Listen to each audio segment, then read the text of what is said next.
नाज़रीन, अवां खे अहम ख़बर ॾी त Islamabad high court Toshakhana case में इमरान खान जा ज़मानत न थियण जोगा गिरफ़्तारी वारंट मुअतल करे छॾिया आहिनि। अवां खे ॿुधायूं त पुलिस खे सुभाणे ते इमरान खान खे गिरफ़्तार करण खां रोकण जो बि हुकुम ॾिनो वियो आहे।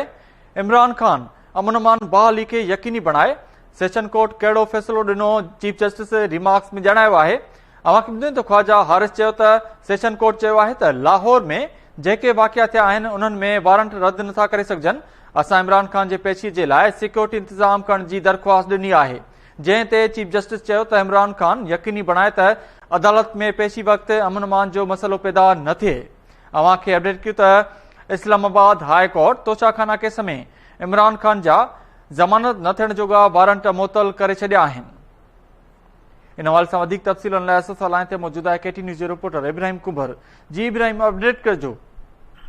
जी बिल्कुल, इस्लामाबाद हाई कोर्ट के चीफ जस्टिस आमिर फारूक इमरान खान की जेका नई दरख्वास्त हुई उन ते एतराज़ खत्म करे उन जी ॿुधणी कई ऐं उन खां पोइ आख़िर में जेका इमरान खान हलफ़नामो ॾिनो हो पेश थियण जे हवाले सां उन हलफ़नामे खे क़बूल कंदे इमरान खान के सुभाणे ताईं गिरफ़्तारी खां पुलिस खे रोके छॾियो आहे। इमरान खान जा जेके नाक़ाबिले ज़मानत वारंट हुआ उहे मुअतल करे छॾिया आहिनि। अदालत हुकुम ॾिनो आहे त इमरान खान सुभाणे पेश थिए ऐं उन सां गॾु अदालत इहा पिणु वार्निंग ॾिनी आहे त जेकॾहिं इमरान खान हलफ़नामे जे बावजूदि पेश नथो थिए त हलफ़नामे जा जेके आहिनि असर निकिरंदा ऐं इमरान खान जे ख़िलाफ़ तो इन अदालत जी जेका उहा कार्रवाई शुरू थींदी। चीफ जस्टिस चवणो हो त जेको इस्लामाबाद हाई कोर्ट अॻु में फ़ैसिलो ॾिनो हो उन तहत इहो चयो हो त सेशन कोर्ट जेको थियो आहे हलफ़नामे खे ॾिसी उन ई मुताबिक़ फ़ैसिलो करे ऐं जेकॾहिं वारंट अञा जारी आहिनि ऐं इमरान खान जेकॾहिं हलफ़नामो ॾिए थो त असां उन हलफ़नामे खे फ़िलहाल क़बूल कंदे वारंट जेके आहिनि उहो मुअतल था करियूं।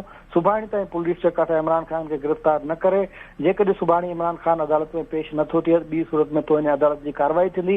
21 मार्च ताईं अदालत नोटिस जारी करे धुरनि खां जवाब तलब करे वरितो आहे। जी वॾी महिरबानी तफ़सील ॾियण लाइ इब्राहिम कुंभर। अवां खे अपडेट कयूं त Islamabad high court Toshakhana case में इमरान खान जा ज़मानत न थियण जोगा गिरफ़्तारी वारंट मुअतल करे छॾिया आहिनि।